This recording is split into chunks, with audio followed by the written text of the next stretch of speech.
Hi, I'm Cel from Forever Green Flower Company in North Norfolk. Today I'm going to talk to you about how I grow my sunflowers. It's really important as a flower grower growing cut flowers for sale that you think about how to work efficiently in order to maximise your productivity and your profitability on every crop that you grow. So you can see here I've got 3 successions of sunflowers on the go at the moment. The first succession was sown at the beginning of April and that has just started to crop. The second succession was sown at the beginning of May and this I'm hoping will be ready to crop in about 3 weeks' time. My last succession was grown at the beginning of June and that should be ready to crop through September. I start all my sunflower seeds off in module trays in my polytunnel and then they get planted out into beds in the field. All of my beds are the same size. They're 12 metres long by 1.2 metres wide. And I know at a 30 centimetre spacing that I can fit 160 sunflower plants in each of my beds. Once the seedlings have been planted out into the field, I let them grow on for a couple of weeks. And when they reach 30 centimetres, this is the stage at which I'm going to pinch out the crop. And I'm doing this for 2 reasons. The first is that I want to maximise the productivity of the crop in the bed. And by pinching out the top of the leading shoot, I'm going to encourage the laterals to grow. And that will give me many more stems per plant to cut for sale.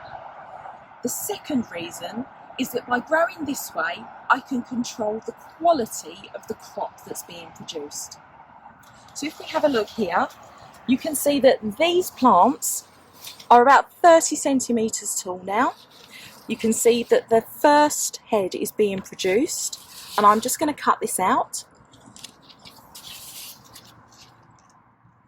And you can see down the stem where these lateral buds are developing in the leaf axils, these are where the new cut flower stems are going to grow from.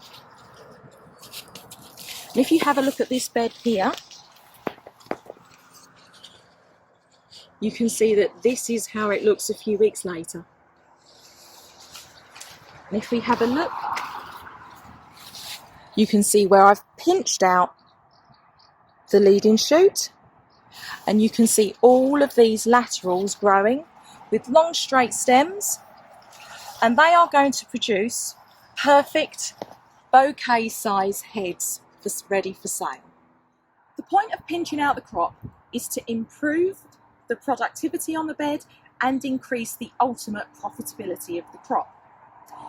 Instead of having 160 stems to cut from one 12-metre length bed, by pinching out, I'm hoping to create or produce a minimum of 4 premium stems to cut for sale.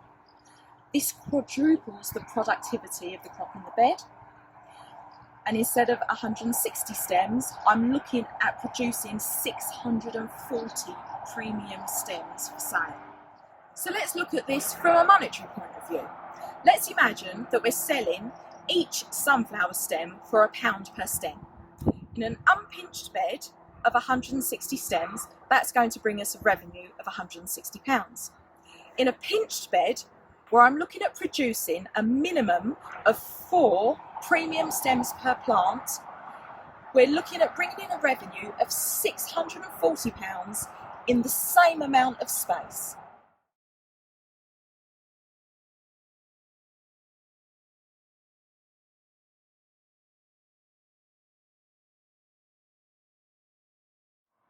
So that's the final succession pinched and ready to grow on, and in a few weeks it will be looking like this bed here.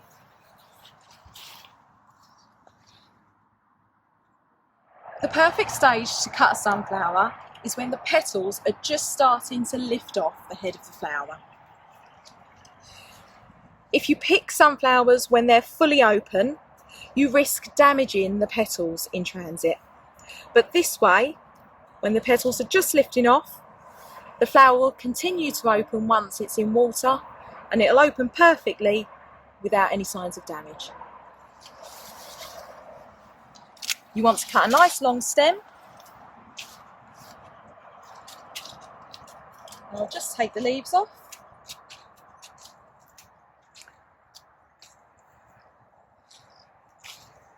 So you can see by pinching out, we create lovely, long, straight stems, and that's going to open up into the perfect size flower head that's going to sit really nicely in a bouquet. If sunflowers aren't pinched out, they tend to produce quite large heads, with much thicker stems that are much less useful. So thanks for watching. I hope you found it interesting and informative.